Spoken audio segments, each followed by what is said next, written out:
WorldBriefed is your front row seat to what's happening around the world. From real stories on the streets to major political headlines, breaking global events, and the latest in music and celebrity culture. Rhetoric from government officials. On November 3rd, she posted, quote, "No government anywhere has a right to commit a genocide, ever. There is no justification for a genocide. I can't believe this even needs to be said or is even considered the least bit controversial to say." There was only one country on earth being accused of genocide at the time, anti-Semites on X took to it immediately. They cheered at what they rightly or wrongly interpreted as Candace smearing Israel. And Candace didn't rebut their interpretation. So when Dave Rubin came to the exact same conclusion as the anti-Semites, only instead of cheering for Candace, sounded vile and rebuked her, Candace quickly attacked, saying, quote, "What's amazing about this is that I didn't name any country in this tweet. I simply stated that genocide is wrong always. This is not a controversial stance. Interesting how you interpreted it." And then followed up with, quote, "In short, if the blanket statement that genocide is wrong upsets you in any way, then you need to check yourself. I said exactly what I meant, and I won't be backing down or apologizing or further clarifying this statement." Within 24 hours, Candace liked the post calling Israeli Prime Minister Benjamin Netanyahu a war criminal. Now let's be clear. You're free to disagree with Israel's conduct, and you're free to oppose the Netanyahu government. But the idea that Israel is committing genocide or that Netanyahu is a war criminal is just factually baseless. Unfortunately, Candace routinely makes insinuations about Jews that both lovers of anti-Semitism and haters of anti-Semitism both agree it's anti-Semitic. And in almost every one of these instances, Candace says nothing to the anti-Semites who cheer her and only pushes back against those who disapprove of her comments. On February 28th of this year, Candace, just asking questions, posted, quote, "Time to look into the history and profiteering of pornography." Her replies were immediately flooded with anti-Semites cheering her for the question and providing the answer that they interpreted her to mean, the Jews. Once again, Candace did nothing to disabuse the anti-Semites of their assumption. But when Anthony Coach came to the exact same conclusion, Candace pushed back, saying, quote, "This is utterly insane. I tweeted that porn is harming men in our society, and this person has interpreted that as an attack on Jews. This is an example of clinical insanity. There is no other explanation." I stand by all of those tweets. Pornography is harming men. We should look into who profits off of pornography. Genocide is always wrong, no matter which country calls for it, whatever. What was controversial about anything that I say now? I'm again wanting you to, these are my crimes. Just imagine 300 people being brought and said, like, she said this, and this is what we know. And then he goes into a diatribe about the real being of Christ is King, and he shows videos of Nick Fuentes, which had nothing to do with me. I'd never even spoken. I think only one time I'd spoken ever to Nick Fuentes, and it was pertaining to Kanye. Yeah, that was it. But I'm showing you this because it's important for you to understand that this has never stopped. I want you to imagine if you view yourself to be a slave owner, and that slave not only survives like this public whipping, but that escapes and becomes successful. That's pretty much my relationship with Ben Shapiro since he's fired me, because they have not stopped. They have not stopped. I am talking about people working behind the scenes to call advertisers, attempting to bankrupt me in courts, sending undercover interns to stalk me. He has issued thus far 3 court proceedings, okay, for every solitary petty infraction against things that I say. He's worked with Barry Weiss behind the scenes to have articles written about me. It is non-stop. I refer to this, just to be clear, as legal abuse. It's legal abuse, and I have put up with a lot of it. I have put up with the pettiness of even suing me because I interviewed a USS Liberty survivor who mentioned your name as you pretend that you care about free speech and debate.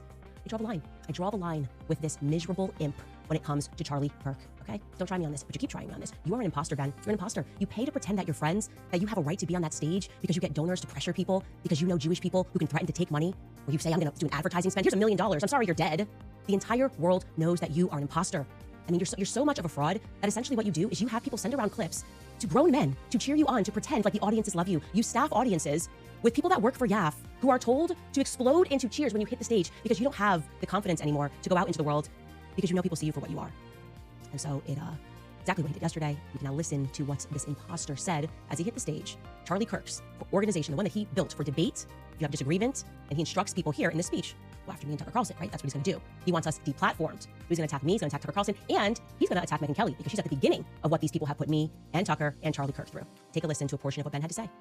So, if Candace Owens decides to spend every day since the murder of Charlie Kirk casting aspersions at TPUSA, and the people who work here, who worked with Charlie every single day, his best friends, to cast aspersions at Mikey McCoy, and Andrew Colvin, and Blake Neff, and Tyler Boyer, and yes, at Erica Kirk, and to imply or outright claim complicity in a cover-up over Charlie's murder, to spew absolutely baseless trash, implicating everyone from French intelligence to Mossad to members of TPUSA in Charlie's murder, or a cover-up in that murder, then we, as people with a microphone, have a moral obligation to call that out by name. So no, Tucker Carlson, it is not an excuse to go silent on Candace's targeting of TPUSA.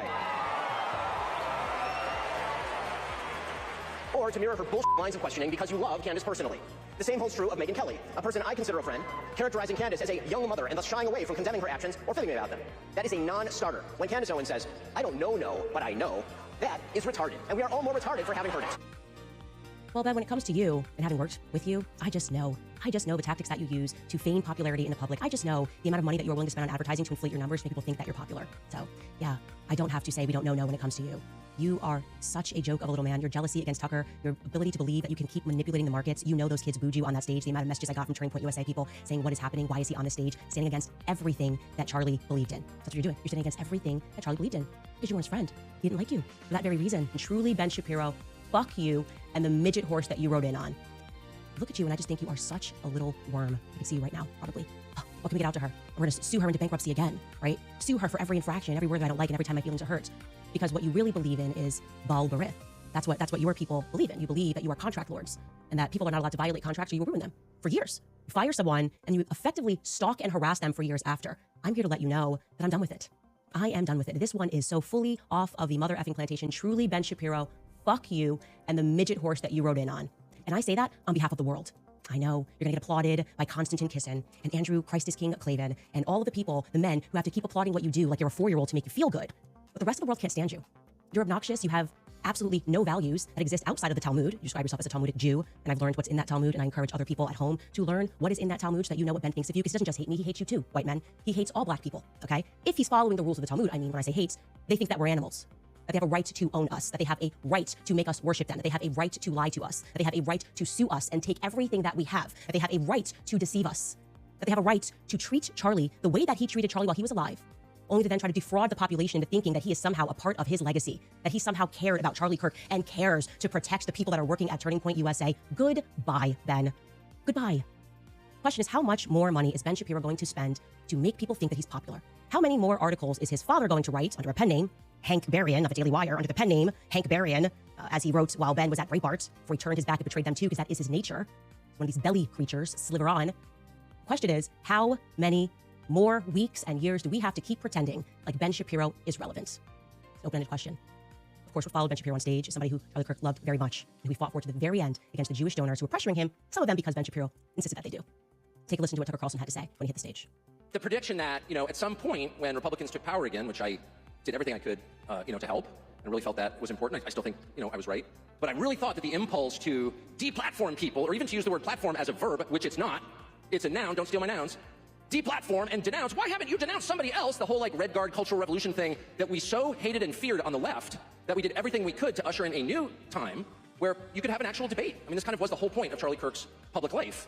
And I think that he died for it. I really believe that. And I know a lot about it because the last several months of Charlie's life were devoted in part to arguing about this event, in fact, this speech, in fact, my speech here, which he asked me to do earlier this year, this summer, and was immediately put under just immense pressure from people who give money to Turning Point. I would assume good people, but who wanted him to take me off the roster. And this has all become public, and the whole thing is so sad that I never talk about it, except to say Charlie stood firm in his often stated and deeply held belief that people should be able to debate, and that if you have something valid to say, if you're telling the truth, you ought to be able to explain it calmly and in detail to people who don't agree with you, and that you shouldn't immediately resort to shut up racist. That is Charlie Kirk's true legacy, and that is Charlie Kirk's true friend, just as I was and am, and will continue to fight and ask questions about who killed Charlie Kirk. And to people that are at home, I implore you to wake up to these people who believe that they are contract lords. I challenge Black Americans to wake up to your true history, because your quarrel is not with white men, okay? Wake up to who publishes these books and keeps us warring with one another, Christians versus Christians, right? Christians versus Muslims. Wake up and learn the true history of slavery, because that wasn't exactly a white men sport, okay? Jewish people were the ones that were trading us. Jewish people were in control of the slave trade. They've buried a lot of it, but it's there, and you can find it. I think all of us need to wake up to this, because it's making me absolutely sick that he's so bold that he dare sit near Charlie Kirk's chair, that he dare grace that stage when Charlie Kirk knew exactly what Ben Shapiro was and will always be. So again, on your belly, Ben Shapiro. And truly, Ben Shapiro, fuck you